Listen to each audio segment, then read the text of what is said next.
नमस्कार दोस्तों, स्वागत है आप सभी का आपके अपने YouTube platform one week study point पर। दोस्तों आज की क्लास रहेगी हमारे बीए फर्स्ट ईयर वालों के लिए। राजनीतिक विज्ञान को लेकर द्वितीय प्रश्न पत्र आप सभी के सामने पेश हो रहा है। जयनारायण व्यास विश्वविद्यालय जोधपुर की ओर से प्रकाशित वन वीक सीरीज 2023 का न्यू एडिशन आप सभी के सामने पेश हो रहा है। दोस्तों आज की क्लास को स्टार्ट करते हैं। अत्यंत महत्वपूर्ण सवालों पर डिस्कस कर चुके हैं दोस्तों हम, जिसकी क्लास से रिकॉर्ड हुई प्लेलिस्ट में रिकॉर्ड है दोस्तों, वहां पर आप जाकर देख लीजिएगा। आपको जरूर इन्हें पढ़कर और अब समझकर आपको जरूर फायदा मिलेगा। दोस्तों आज की क्लास अत्यंत महत्वपूर्ण थी, इसलिए मैंने आज की क्लास में पिछले एग्जामों में पूछे गए सवालों पर डिस्कस किया है। दोस्तों आज की क्लास में क्लास को स्टार्ट करते हैं। अति महत्वपूर्ण क्लासों को रखा है, सवालों को रखा है आज की क्लास में। पहला सवाल आप सभी के सामने पेश हो रहा है दोस्तों। कुछ मोटिवेशनल लाइनों के साथ में आज की क्लास को स्टार्ट करते हैं। इस बात का शौक मत करो कि मुझे बार बार असफल होना पड़ता है। दोस्तों इस बात की हमें चिंता कभी नहीं करनी चाहिए कि मुझे बार बार असफल होना क्यों पड़ रहा है। परवाह मत करो, क्योंकि समय अनंत है। दोस्तों बार बार प्रयत्न करो और आगे की ओर कदम बढ़ाओ। निरंतर कर्तव्य करते रहो। अपना काम निरंतर करता रहना चाहिए, तो कल तुम सफल हो जाओगे। दोस्तों इस बात से हमें डिमोटिवेट नहीं होना चाहिए कि हमें बार बार असफल होना पड़ता, पता नहीं सफलता मिलेगी। दोस्तों क्षेत्र कोई सा भी हो, लेकिन जिस क्षेत्र में सफलता की है तो माँ सरस्वती अपने ऊपर ऋण कभी नहीं रखती, उस लेवल पर जरूर पहुंचाती है। दोस्तों किसी प्राइवेट सेक्टर में जरूर, लेकिन जरूरी नहीं गवर्नमेंट। दोस्तों जिस लेवल की तैयारी की है उस लेवल पर तो एक न एक दिन तो पहुंचना ही है। दोस्तों आज की क्लास को स्टार्ट करते हैं इन मोटिवेशनल लाइनों के साथ में। क्लास में पहला सवाल है कि मौलिक अधिकार एवं नीति निर्देशक तत्वों के बीच में अंतर क्या है। मौलिक अधिकार और नीति निर्देशक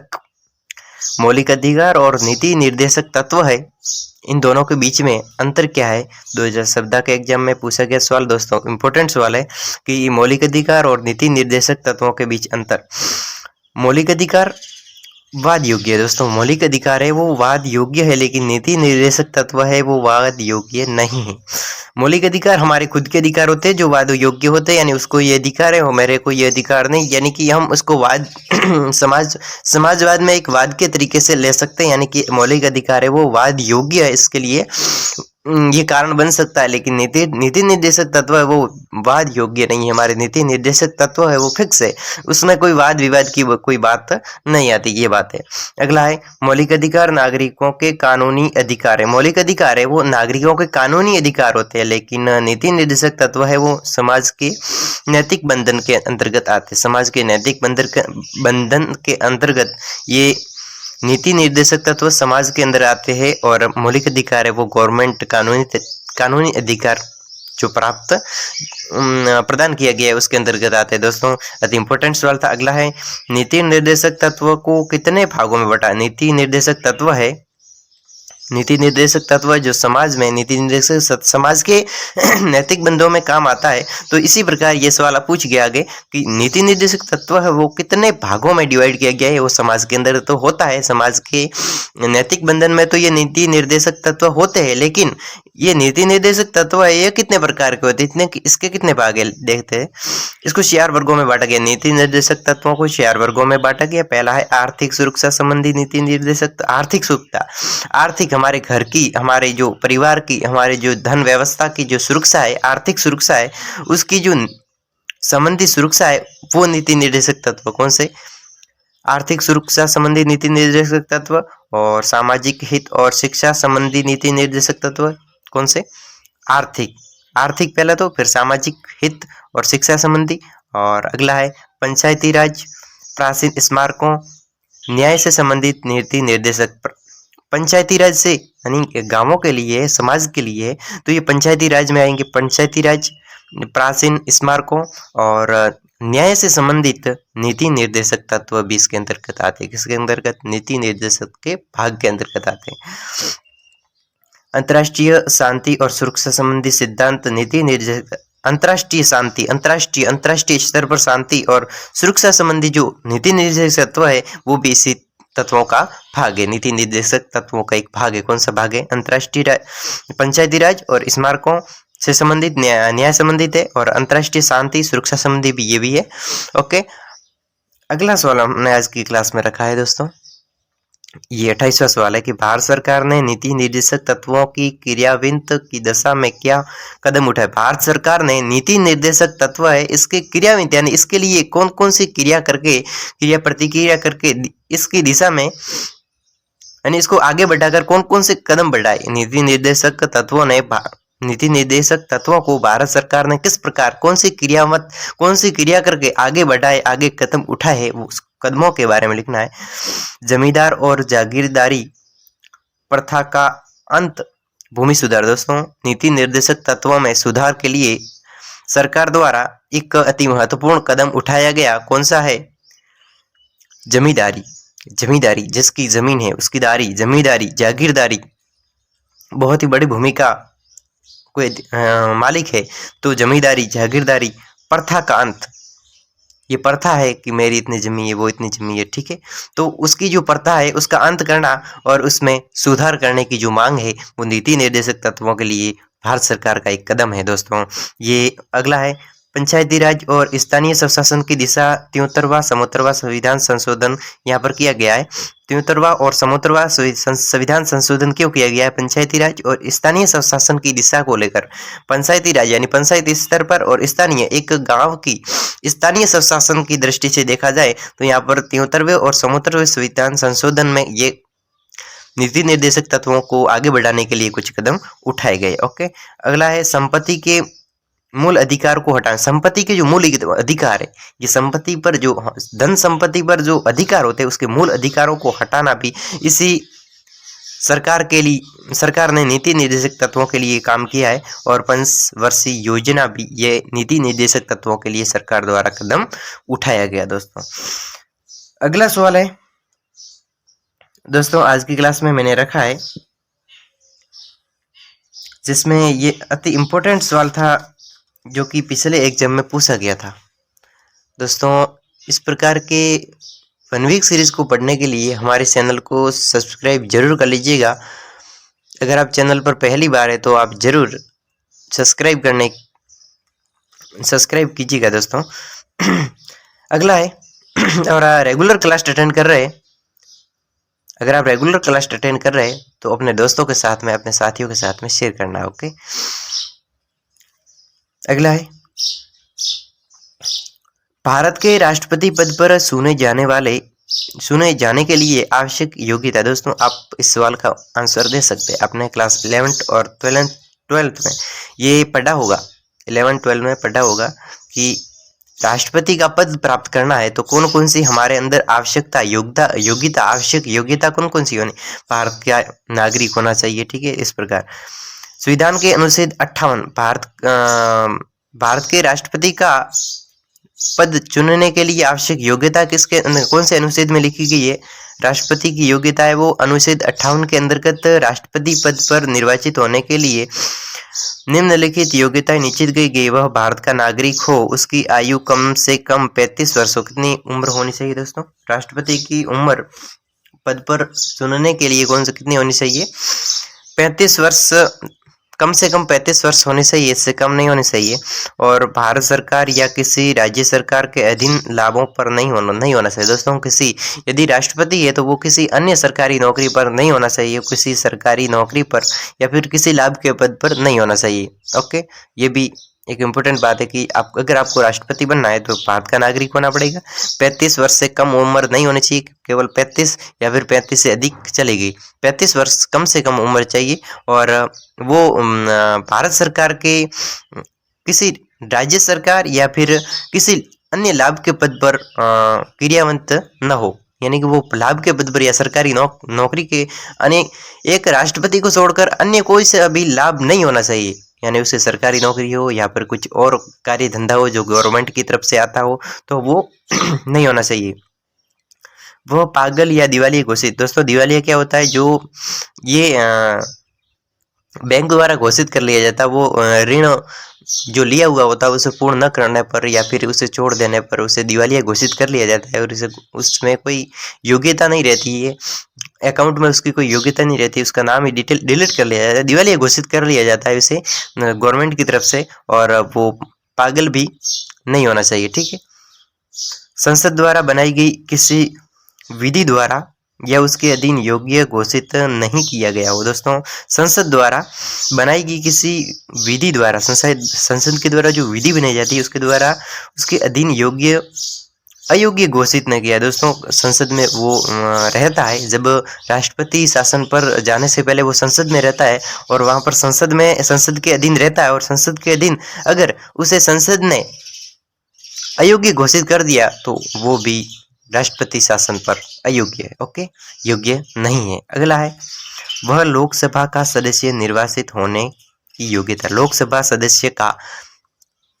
सदस्य निर्वाचित होने के लिए योग्यता रखता है तो भी वो क्या है, राष्ट्रपति के लिए अवेलेबल है, लायक है। ठीक है, अलाउ उसे ले सकते हैं, ये सभी योग्यता होगी तो वो जरूर अपने राष्ट्रपति पद को धारण करने के लिए योग्य हो सकता है। अगला है, महाभियोग प्रक्रिया द्वारा किन किन पदों को हटाया जा सकता है। दोस्तों, महाभियोग जनता द्वारा या फिर किसी संसद के द्वारा कोई ऐसा निर्णय ले लिया जाता है या फिर कोई ऐसा डिसीजन या फिर किसी ऐसी प्रकार की योजना को जारी कर लिया जाता है जो लोगों के लिए, जनता के लिए लोक कल्याणकारी न हो या फिर कुछ गलत साबित होने की संभावना रहती है, ऐसा कोई हो जाए तो जनता है या फिर संसद है तो वो महाभियोग प्रस्ताव, उसके विरुद्ध एक महाभियोग प्रस्ताव रच सकती है।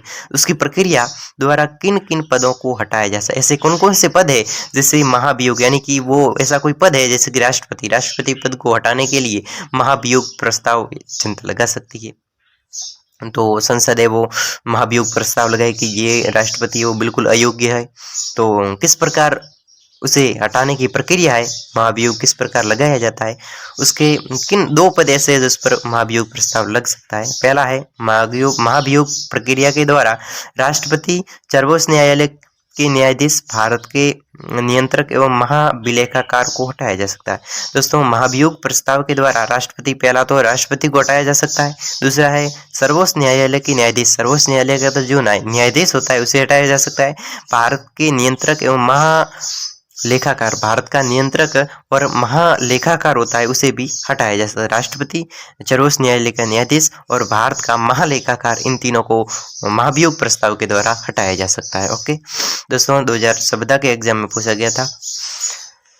पिछले एग्जाम में पूछे हुए सवाल अति इम्पोर्टेंट श्रेणी में आते हैं दोस्तों, आप जरूर इसे पढ़ने की कोशिश, अगर आप अपने खुद की 1 वीक सीरीज को पढ़ रहे तो पढ़िएगा, और साथ ही साथ में ये ऑनलाइन 1 वीक सीरीज पढ़ने का फायदा ये है कि आपको एकदम स्पष्ट तरीके से समझाकर आगे बढ़ाया जाता है। दोस्तों, आपके दिमाग में एकदम सेट हो जाता है। अगर आप ऑफलाइन 1 वीक सीरीज पढ़ रहे हैं अपने खुद की, तो उसके साथ में ये भी पढ़ने का एक अत्यंत महत्वपूर्ण अच्छा तरीका है, क्योंकि ये आपके कॉलेज में अच्छे स्कोर के लिए लाभकारी हो सकती है। दोस्तों, अच्छा स्कोर होना भी चाहिए कॉलेज का।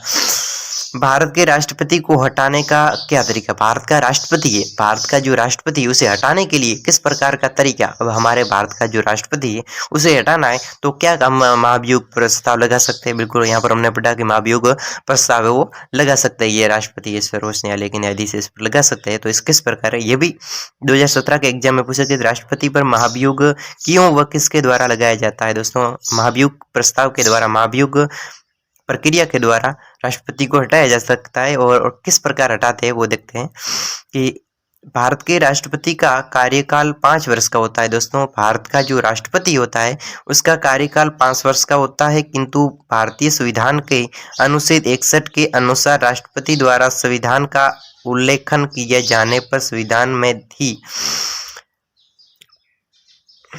उल्लेख किए जाने पर संविधान में दी गई पद्धति के अनुसार इस महाभियोग लगाकर उससे उसके पद से हटाया जा सकता है। दोस्तों, महाभियोग प्रस्ताव किस प्रकार लगता है राष्ट्रपति पर, महाभियोग, राष्ट्रपति का कार्यकाल होता है अपने पद पर वो 5 वर्ष का होता है, किंतु भारतीय संविधान के 61, भारत का जो संविधान है उसके अनुच्छेद 61 में राष्ट्रपति पर महाभियोग प्रस्ताव लगाने की प्रक्रिया दी गई है। कौन सा अनुच्छेद है, अनुच्छेद 61 के अंतर्गत लिखा गया है, यानी कि उसके अनुसार राष्ट्रपति द्वारा संविधान का उल्लंघन किए जाने पर, राष्ट्रपति जब संविधान में जो लिखे गए नियम है उसका उल्लंघन कर देता है, उसके विरुद्ध चला जाता है, राष्ट्रपति संविधान के नियमों के उल्लंघन यानी कि उसके विरोध में चला जाता है, किए जाने पर संविधान में दी गई पद्धति के अनुसार, संविधान में कौन सी पद्धति है, पद्धति के अनुसार उसे महाभियोग लगाकर उसके पद से हटाया जा सकता है। उस पर महाभियोग लगाने का अधिकार भारतीय संसद के प्रत्येक सदन के पास, भारत का जो भी सदन है, भारत में जितने भी सदन है, उसके भारतीय संसद,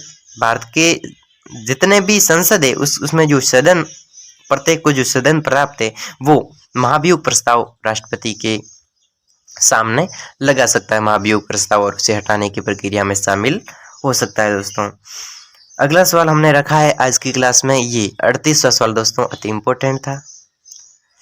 एग्जाम में पूछा गया, 2016 के एग्जाम में पूछा गया है कि अध्यादेश से आप क्या समझते हैं। दोस्तों सरकार की तरफ से जब कोई आदेश जारी किया जाता है तो उसे अध्यादेश जाना जाता है, अध्यादेश के नाम से। तो अध्यादेश क्या है, हम क्या समझते हैं इससे, जब संसद का अधिवेशन नहीं चल रहा होता है दोस्तों, जब भारतीय संसद का अधिवेशन नहीं चल रहा होता है, तब मंत्रिमंडल के परामर्श